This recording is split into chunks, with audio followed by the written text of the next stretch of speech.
Bienvenue et bonjour à tous dans ce tout nouveau numéro de Rencontre du deuxième type. Je suis toujours Jules. Et je suis toujours Nico. Aujourd'hui, on va parler d'une BD et pas n'importe laquelle, une BD qu'on a pu choper sur Isneo, le vendeur numérique de BD, de comics, de manga, qu'on affectionne particulièrement avec Nico. C'est toi qui vibres? Si tu pouvais arrêter ton vibromasseur, ce serait vraiment très gentil.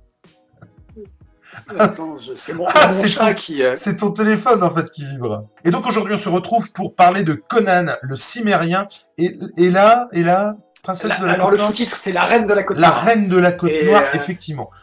Scénarisé par Jean-David Morvan et au dessin on a Pierre Alary. Alors il me semble que c'est édité chez Glénat, me trompe-je? C'est chez Glénat, exactement. Et alors habituellement Glénat fait des bonnes choses. C'est-à-dire que... Merci de me donner la main.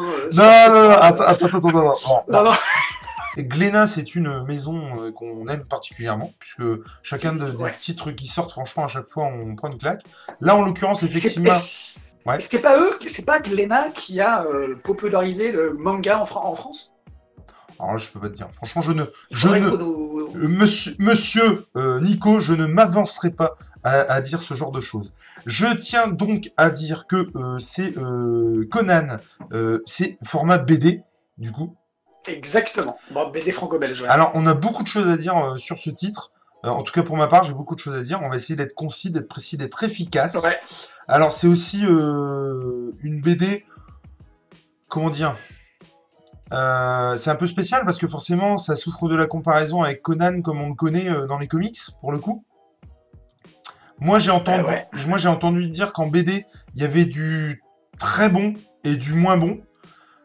Sans vous spoiler la suite, on est plutôt dans le moins bon. Est-ce que tu veux que je fasse le pitch? Est-ce que tu le fais? D'abord, est-ce que tu as fini le lien? Tu n'as pas fini. Non, je me suis arrêté à la page 35. Comme tu vois, parce que comme vous le savez, moi d'habitude quand j'aime pas un truc, j'ai beaucoup de mal à terminer et là j'ai pas pu terminer. Mais non, mais il n'y a pas de souci. Attends, je peux comprendre tout à fait. Moi, j'attends toujours le sursaut en fait. Je te dis, c'est ce dont on parlait l'autre fois avec Shutter Island. J'ai tellement pris une claque par ce film alors que les 30 premières minutes, j'ai trouvé que c'était de la daube. Et entre parenthèses, j'ai une hâte féroce de regarder The Irishman sur Netflix, qui dure 3h29, pépère quand même, fait par Martin Scorsese avec Al Pacino et puis Joe Pesci bien sûr et Robert De Niro. Entre parenthèses, je ne pensais absolument pas parler de ça sur une review de Conan le Cimérien. Et déjà, d'entrée de jeu, je sais pas si tu es d'accord avec moi, mais je trouve que quelque part, ça porte bien son nom. Parce que c'est pas du tout Conan le Barbare. C'est Conan le Cimérien. Dans le sens... c'est exact. Alors d'ailleurs, il se revendique à un moment donné dans la BD, effectivement, en disant que, ouais, après c'est nous qu'on traite de barbares. Je suis tout à fait d'accord parce que on est très loin de la brute épaisse qu'on nous dépeint depuis des milliers, peut-être pas quand même, des dizaines d'années sur Conan le barbare. Je veux dire, je suis pas d'accord. Conan le barbare, c'est pas une brute épaisse. Non. Alors, je me suis mal exprimé. Du héros bodybuildé que nous a habitués à voir, qu'on a été habitués à voir, notamment avec Schwarzenegger dans le rôle. Et puis en comics, effectivement. Pour le coup, ici, même si on va l'aborder mais on essaiera de pas trop parler du retour de Conan le barbare avec Mahmoud Asrar et Jason Aaron. Jason Aaron, entre parenthèses, je suis en train de dire Wolverine de Jason Aaron, c'est juste mortel.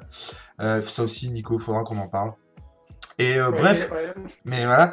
Mais tout ça pour dire qu'effectivement, donc format BD, moi j'étais vraiment plutôt attiré par le truc parce que j'étais hyper curieux de ce qu'on peut, de ce que pourrait nous donner un format franco-belge sur le truc. Alors il y a quelques trucs qui m'ont vraiment hypé, j'ai adoré, vraiment. Et puis d'autres où, alors déjà effectivement ce côté Conan qui n'est pas vraiment un barbare, le gars il est gaulé comme une arbalète. Déjà, moi, pour le coup, ça démarre vraiment, pour le coup, un peu comme Sinbad ou Réponse. Et je suis désolé, mais faire une comparaison entre Réponse et Conan le Barbare, c'est juste pas possible. Et pourtant, je la fais. C'est-à-dire qu'en gros, c'est plus déjà un truc d'aventure qu'autre chose. Mais dans le sens, déjà, la BD commence euh, où on suit, en fait, Conan, qui se fait courser après des gens et qui saute à la mer. Il embarque sur un bateau, le bateau se fait défoncer par justement la reine de la côte... La reine, c'est ça? C'est la reine de La la reine Côte de la Noire, côte noire. c'est-à-dire que... Et du coup, et je vais m'arrêter là dans le spoil, mais en gros, il s'abrache de cette reine de la côte noire et il décide de la suivre. Ce qui, moi, m'a particulièrement fait bizarre parce que, en gros, on le recueille sur un bateau, il fait un bout de route avec eux, ils arrivent, ils se font défoncer par l'équipage de la Reine de la Côte Noire, qui en gros est une pirate et qui pille à tour de bras. Et du coup, ils décident de s'allier à cette nana-là et de piller à son tour les autres bateaux. Et ouais, moi j'ai trouvé que comment dire, c'était j'ai vraiment pas retrouvé le Conan que j'aimais. Dans le sens, effectivement, je trouvais qu'il était vraiment pas charismatique tant dans ses actes que dans son physique. Et puis je trouve que, enfin, le mec est un pirate qui s'allie à quelqu'un qui, oui, voilà, qui défonce tout le monde pour récupérer le pognon, quoi. Et on est vraiment plus dans le récit d'aventure, effectivement. Après, il va, voilà, poursuivre sa route avec cette nana-là jusqu'à ce qu'il se passe quelque chose. Mais finalement, il n'y a pas grand-chose derrière. Et j'étais un peu très étonné de ça en fait. Et pour un premier album chez Glénat, du coup, enfin je crois, du coup, j'imagine qu'il n'y en a pas eu avant, je m'attendais à vachement mieux dans la mesure où il y en a eu d'autres après. Et je me suis dit, mais s'il y en a eu d'autres après, c'est que ça a plu. Parce il faut pas se voiler la face. Si ça plaît pas, si ça marche pas, bon ben voilà, ça s'arrête quoi. Et là, en l'occurrence, ça a continué. Et j'avoue que je me demande un petit peu pourquoi. Et d'ailleurs, je suis même étonné que ça continue. Je sais pas comment les droits marchent. Est-ce que c'est tombé dans le droit public? Enfin, je sais pas trop. J'avoue que je me suis pas trop renseigné là-dessus. Mais je serais pas étonné en fait, parce que du coup, sinon, je vois pas comment ça expliquerait que Glénat continue à publier des BD format franco-belge sur un héros comme Conan, et que de son côté, Marvel ait récupéré les droits et puisse faire un Conan de son côté. En fait, j'ai pas aimé pour toutes les raisons que j'ai aimé celui de Asrar et Aaron en fait. Après, je vais te laisser parler parce que je parle décidément beaucoup trop. Et puis je parlerai après des dessins et de quelques trucs quand même qui m'ont qui m'ont quand même bien plu sur le truc. Bah, moi, je vais te rejoindre par rapport au début de la BD. En fait, le début, il est à son procès parce qu'il aurait défendu, je sais pas, un de ses compagnons dans une ville inconnue. Bon, bah tu vois, je m'en souviens même plus de ça. Ce que je voulais dire, c'est que le début, moi, il me paraît super confus. Tu vois, je sais pas si tu connais le concept du medias res. Ou quand tu commences une histoire où il s'est passé déjà des choses avant et on arrive en plein milieu. Le truc ici, c'est qu'on n'est pas du tout là-dedans, c'est-à-dire qu'on a l'illusion d'être... Enfin, c'est-à-dire qu'on est dans une medias res, mais normalement, tout au long du début d'un bouquin ou d'un roman ou d'une BD, quand on est in medias res, on comprend ce qui s'est passé avant au fil des pages. Or là, on ne comprend pas de ce qui s'est passé au fil des pages avant. Oui, tout à fait.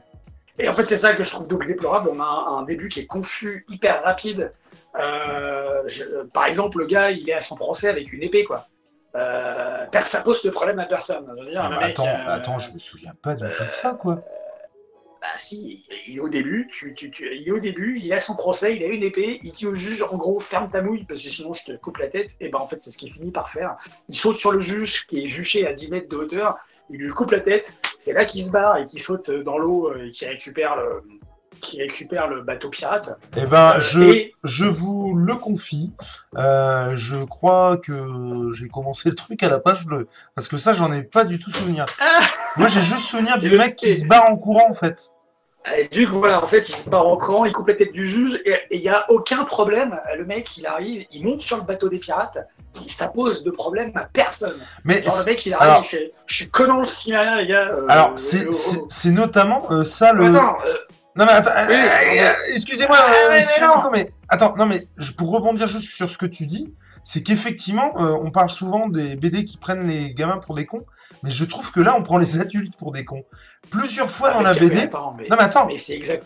plusieurs fois dans la BD, il y a des trucs qui se passent ou des décisions qu'il prend, mais tu te dis, mais what, quoi? J'ai pas compris, quoi. Ouais, et puis je te dis, ça va trop vite, il y a trop de choses qui se passent rapidement, sans préambule, sans préparation.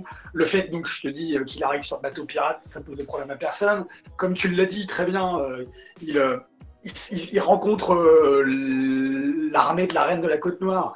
Ça va super vite, ils se font taper dans la gueule très rapidement, et puis rapidement, il s'allie à la nana, dont on imagine qu'il va se passer un truc. Ah bah, c'est-à-dire que toi, t'imagines. Moi, j'imagine pas. La scène, d'ailleurs, est assez oui, non, suggestive. Mais pour pas spoiler, oui, cher ami. D'accord, mais en tout cas, oui, non. Ça, franchement, on peut pas dire que ça spoil. On le sent direct. Non, je trouve que cette relation entre, justement, la Reine Noire et Conan, je trouve qu'elle est affligeante.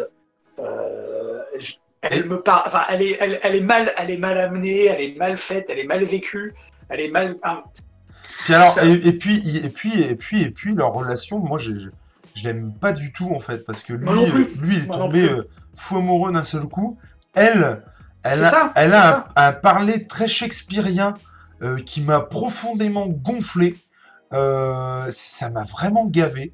Parce que du coup, je trouve que ça ne va pas du tout avec son tempérament à elle. Mais non, puis je sais pas si t'as remarqué, mais quand au début il la rencontre, c'est une tigresse quoi, la nana. Elle est hyper violente, hyper véhémente, et au moment où en fait ils s'allient tous les deux, ça devient, alors de tigresse, ça passe à la petite chatte quoi. Ouais, puis bon, il y a un peu des fois, comment dire, soumission, enfin, ouais, je suis pas très... C'est-à-dire que quand ça se finit, quand la BD se termine, honnêtement, je me suis dit, merde, tu sais à quoi ça m'a fait penser? À Conan le Barbare de Asrar et Aaron. J'arrête pas de dire qu'on va pas en parler, puis au final, c'est moi qui en parle. Mais je trouve que c'est ouf parce que celui de Aaron et Asrar est sorti, pas dans le même temps, mais presque, que le retour des 4 Fantastiques. Là, on avait le retour de Conan, et pour moi, ce que n'a absolument pas fait les 4 Fantastiques, Conan l'a fait, mais avec brio. Et, par contre, je trouve que le retour de Conan en BD chez Glénat, c'est exactement pareil que les 4 Fantastiques. C'est-à-dire que tu te dis, mais tout ça pour ça? Nous, on attend le retour avec impatience du Messie au biceps et à la grande épée, et plus si affinité. Et le mec arrive pour ça. Quand t'as fini la BD, honnêtement, tu te dis, oh, mais merde, quoi. Et je rappelle que c'est pas donné, hein, le truc. Hein. Non, il est cher. Je crois que c'est un truc comme 14 balles. Allez, on va dire entre 12 et 14 balles. Et pour le coup, alors, pour d'autres raisons, je dis pas que ça les vaut pas, parce que tu peux y gagner quand même quelque chose d'autre part. Mais, en tout cas, j'ai trouvé que, ouais, pour un retour, c'était un retour... et je comprends pas, du coup, qu'il y en ait eu après. Alors, pour le coup, pour en avoir discuté avec plusieurs personnes, vraiment, ils m'ont dit, il y en a des vraiment bons après, et lis les autres, parce que ça a l'air bien. Il me semble d'ailleurs que le dernier en date est quand même scénarisé par notre ami, en tout cas celui qu'on apprécie, ami c'est un mot fort, en tout cas un scénariste qu'on apprécie beaucoup dans le milieu de la BD, qui n'est autre que Régis Sautière. Et j'ai hâte de lire, parce que j'ai lu forcément ce qu'il a fait sur la guerre des Lulu, et j'adorerais voir ce qu'il fait du coup avec Conan, quoi. Et enfin voilà, je suis hypé d'avance, rien que par le scénar, enfin le scénariste plutôt. Mais ouais, tout ça pour ça. Donc je suis bien content qu'il y en ait eu d'autres. Parce que par exemple, des mecs comme Régis Sautière ont pu sortir un Conan. Par contre, j'avoue que je comprends pas trop pourquoi.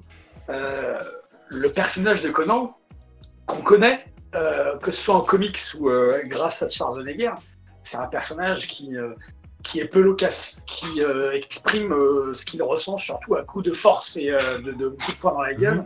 Et il parle en monosyllabes. Et souvent, quand les phrases qu'il fait, c'est des phrases simples. Sujet, verbe, complément.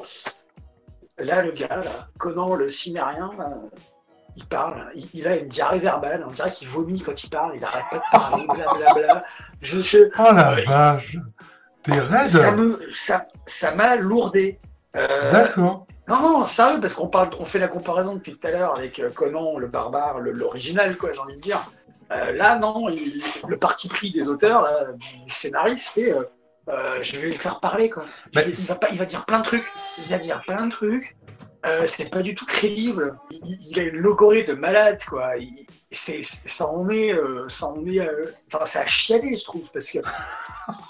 Non, c'est le Conan qu'on connaît. Il est expressif physiquement. Il a envie, il pète la gueule à tout le monde. Quand il parle, voilà, tout le monde l'écoute et puis tout le monde ferme sa gueule. Là, il parle, blablabla, je comprends pas. Mec, ferme ta gueule un petit peu. Arrête de nous emmerder. C'est ça que je te. C'était ça. C'est pas ce qu'on attend. C'est pas ce qu'on attend chez Conan. Et qu'est-ce que j'ai envie de dire d'autre? On retrouve, là je suis d'accord, on retrouve dans cette BD le côté guerrier de Conan qui veut en découdre, etc. Mais comment dire, c'est pas crédible du tout. Ça va trop rapidement, ça va trop vite. Il y a pas de, comme je dis à chaque fois, c'est comme pour la relation qu'il entretient avec la reine, le machin là. Ça va trop vite, il n'y a pas de préambule, il n'y a pas de préliminaire, il n'y a pas de préparation. Les mecs, moi, quand j'ai lu le bordel, j'ai l'impression qu'il manquait des pages. C'est-à-dire que, pourtant, au début, je me suis dit, tiens, c'est peut-être le format numérique qui m'a fait sauter 2 ou 3 pages. Ouais. Donc je revenais en arrière et je prenais la mosaïque et tout. Ah bah non, en fait, il manque pas de pages. Et je te jure, j'ai l'impression qu'il manquait des pages. Et attends, juste une autre chose par rapport à ça avant de passer au dessin, parce que moi aussi j'ai des choses à dire sur le dessin. Le mec, Conan le Barbare, Alors Conan le Barbare, il est humble. Il a énormément d'humilité, Conan le Barbare. Celui qu'on connaît. Tu vois, il sait reconnaître. Ah si, Conan le Barbare. Ouais, mais il sait aussi. Par exemple, par dire... rapport à ce que j'ai lu de ça, parce que je l'ai fortement comparé la lecture à celui-ci. Dans celui-ci, il a beaucoup d'humilité, même s'il envoie du steak et tout, mais il reconnaît ses erreurs parce qu'on est quand même sur la vie et mort de Conan. Oui, mais il y a des moments où il se pose vachement de questions, mais il est humble, mais il envoie des trucs dans la tronche. Humble, mais il dit aussi que c'est le plus fort, quoi. Enfin. Tu vois? Ouais. Disons qu'il a l'humilité de reconnaître les autres, mais tout en s'affirmant aussi. Exactement. Sauf que, eh bien, merci d'avoir dit ça, parce que ça complète tout à fait ce que je dis. C'est que dans le Conan le Barbare, il est humble en reconnaissant que les autres, ils ont du mérite, etc. Là, dans le Conan le Cimérien, c'est pas du tout le cas, quoi. Conan le Cimérien, c'est que les autres, ils sont pas du tout à la hauteur, quoi. Pour lui, pour Conan le Cimérien. Tout le monde est minable. Je vais lui péter la gueule, tu vas voir, je vais en faire que du fretin. Non, franchement, ça m'a lourdé, quoi. Ça m'a lourdé ce truc. Pour le coup, il me semble que moi, j'avais lu les... En fait, je pense que je l'ai lu... Enfin, c'est pas je pense, j'en suis sûr même, que j'ai lu depuis le début. Le truc, c'est que je pense que j'ai lu les quelques premières pages, et puis qu'après, j'ai lâché, et j'y suis revenu après. Et du coup, je me souviens plus du tout début. Tu veux rajouter quelque chose, ou je peux aller sur le dessin? Bah vas-y sur le dessin, ouais, parce que j'ai des trucs à dire sur le dessin aussi. Alors moi, pour le coup... Ouais, vas-y. Alors moi, pour le coup, le dessin, comment expliquer? J'ai trouvé ça assez dynamique. J'ai trouvé ça plutôt pas mal. Très anguleux, et par moments, ça m'a un peu chauffé. Mais j'ai adoré le côté... Alors attention, hein, la comparaison ne s'arrête que dans un truc bien précis. Mais ça m'a fait repenser, même si le dessin n'a strictement rien à voir. Donc je te préviens, on se détend. Avec Descender, où en gros, même si, bien entendu, que le dessin de Descender est juste carrément plus mortel, mais à certains, et je trouve qu'on le voit encore plus en numérique, notamment sur les peaux la nuit, on voyait le grain du papier. Et moi j'aime vraiment beaucoup ça.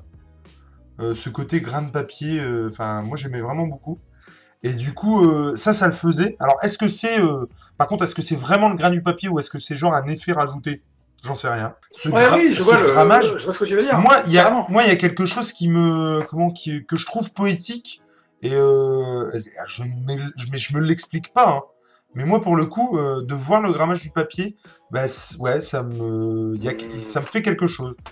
Euh, le dessin après, j'ai bien aimé, même si j'ai de toute façon un souci avec le fait qu'effectivement le caractère design de Conan m'a embêté parce que je vois pas du tout Conan comme ça en fait.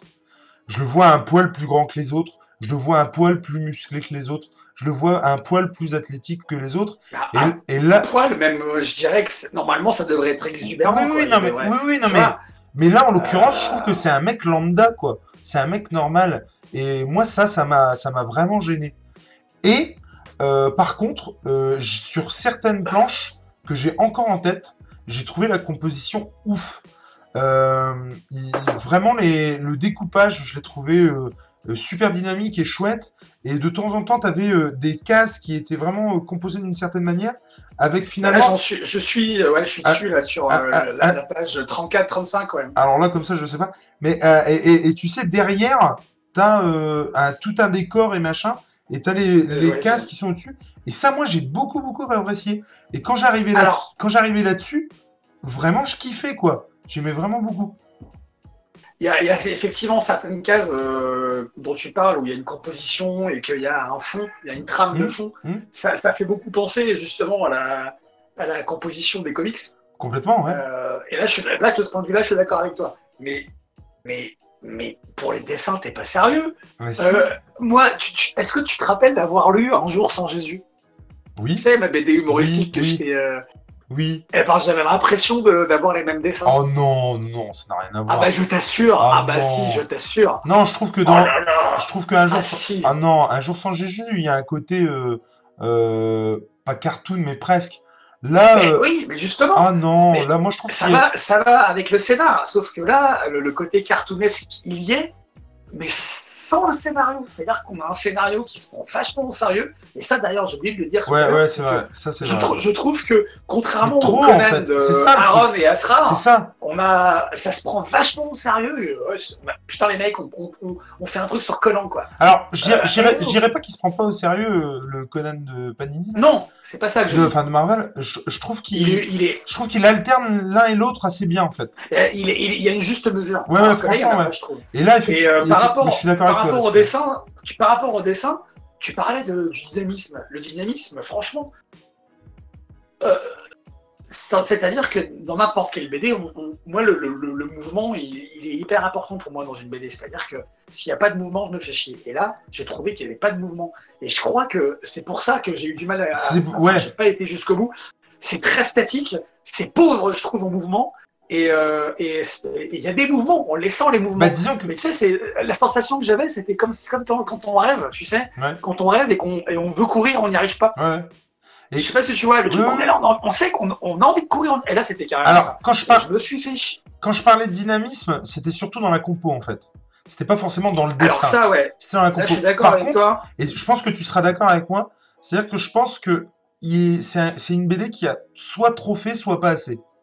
C'est-à-dire quand Ouais, je m'explique. Euh, le design du perso, ils auraient dû pousser les manettes, le rendre plus grand que grand.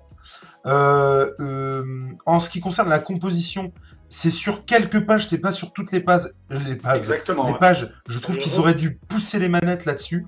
Totalement. L'effet shakespearien et faire des grandes phrases à coups de tralala. Et la reine de la Côte Noire le fait, mais grave quoi. Moi, elle m'a saoulé quoi. À faire des phrases comme ça, shakespearienne, machin. Ils auraient dû baisser les manettes de ce côté-là. Par exemple, elle fait des trucs de pirate, donc de sombre crapule, et lui donner un discours comme ça de princesse, je comprends pas quoi. Enfin, Non, puis, là, ou alors explique-moi ce qui s'est passé avant pour qu'elle devienne comme ça. exactement. Et là pourquoi pas?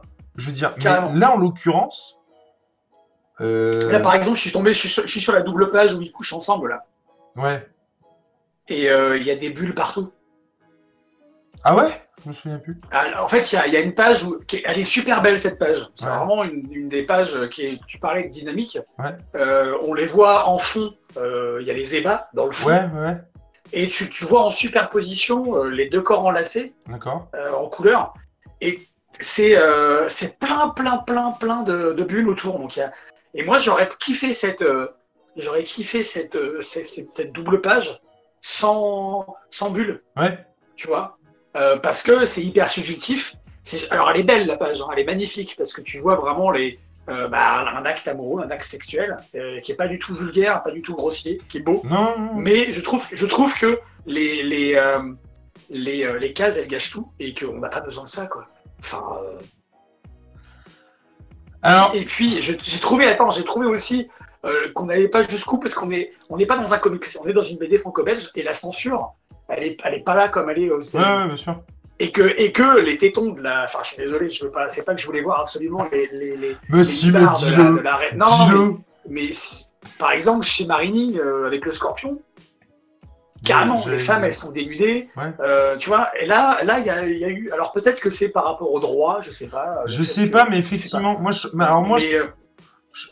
Ça rejoint ce que tu disais tout à l'heure par rapport au fait que ça va pas jusqu'au bout, quoi. En fait. Ouais, ça va pas jusqu'au bout. Il y a trop de bulles, quoi. Mais c'est très bizarre. On dirait du Tintin ou du Black et Mortimer. Oh non, c'est pas aussi verbeux que Black et Mortimer quand même. Un petit peu quand même. Mais ça a le mérite au moins. Mais je pense que honnêtement, si j'avais lu celui-là quand il est sorti, j'aurais pas regardé au deuxième. Ouais. Mais là, le fait qu'il y en ait d'autres après, et qu'apparemment ça marche, et qu'apparemment on m'a dit que c'était vachement bien sur d'autres, et ben pour le coup, ça me rend hyper curieux sur le truc, quoi. Ouais, et du coup, moi j'ai envie de savoir la suite quand même. Moi, par contre, j'ai envie d'acheter le tome 2 qui sort en janvier de carrément. Ça, c'est clair que je vais le prendre. Et rien à foutre. T'as la date? Mais là, 18 janvier ou 18 février? T'as la date de fin de celui-là, de la promo? T'as le stickers 10 balles. Oui, mais il n'y a pas de date. C'est tant qu'il est épuisé, c'est comme. Ouais, y a pas de... En tout cas, on peut le dire tout de suite, avant la review de celui-là qui arrivera un jour ou l'autre, achetez-le. C'est parce que c'est vachement bien. Et puis, c'est 10 balles. Alors, j'ai envie de dire, il y a, sans aller plus loin que ça, il y a de la noblesse dans ce titre. Ah ouais. Il y a énormément de noblesse, c'est magnifique. Et puis, qu'est-ce que c'est intelligent pour le retour d'avoir fait un truc qui s'appelle Vie et mort de Conan. C'est d'une intelligence folle. Alors, on va pas faire une review dessus, hein, mais ce que j'ai kiffé, c'est que dans l'introduction de Conan le Barbare, le gars dit que Aaron et Asrar se sont inspirés de la manière d'écrire de R.E. Howard, le romancier qui a écrit les personnages. Ils sont inspirés, les gars du comics, de la manière dont il écrivait, c'est-à-dire qu'il écrivait par épisode et que c'était pas forcément des trucs liés. C'était des étapes de la vie de Conan. Et là, on est carrément dedans et je trouve ça terrible. Alors, il y a un fil conducteur. Oui, bien sûr. Qui est extraordinaire, il est mortel. Et puis le mysticisme, tout ça. Oh là là, j'adore, c'est mortel. Donc achetez-le et attendez la review qu'on va faire dessus dans RDDT. Quoi. Et tu sens, juste pour finir là-dessus, tu sens que ce soit Aaron ou Asrar, ils kiffent le perso, quoi. Ah mais carrément. Ah ouais, je trouve que tu sens l'amour de... non mais carrément, ils ont donné leur trip, les mecs, ils se sont donnés à fond et waouh. Il va faire date, je crois, celui-ci. Hein. Et du coup, en tout cas, pour revenir sur la BD Conan le Cimérien et la Reine de la Côte Noire, on vous encourage à vous faire votre propre avis. Votre propre opinion. Votre propre opinion. Pour le coup, moi, je dirais pas que j'ai passé un mauvais moment, mais en fait, j'ai pas compris. Je comprends pas pourquoi, en fait.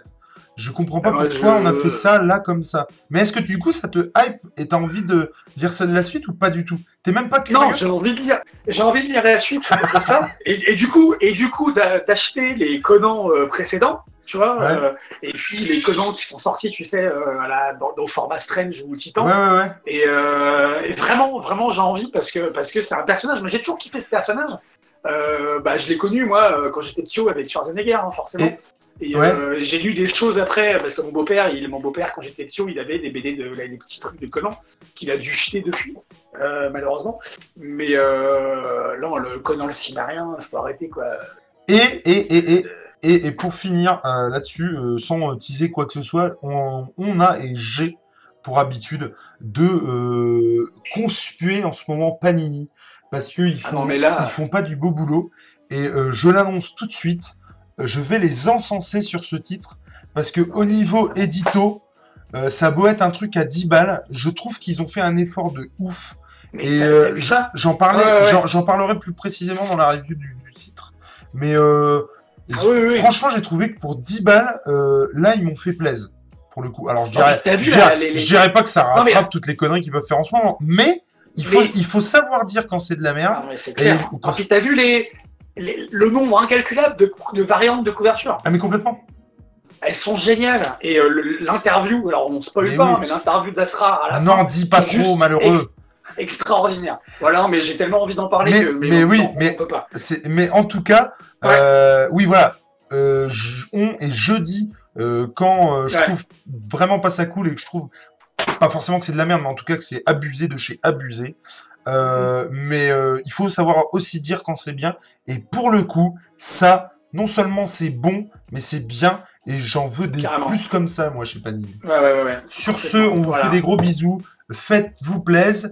Que ce soit Conan en BD ou en comics, l'important, c'est de lire. C'est de lire.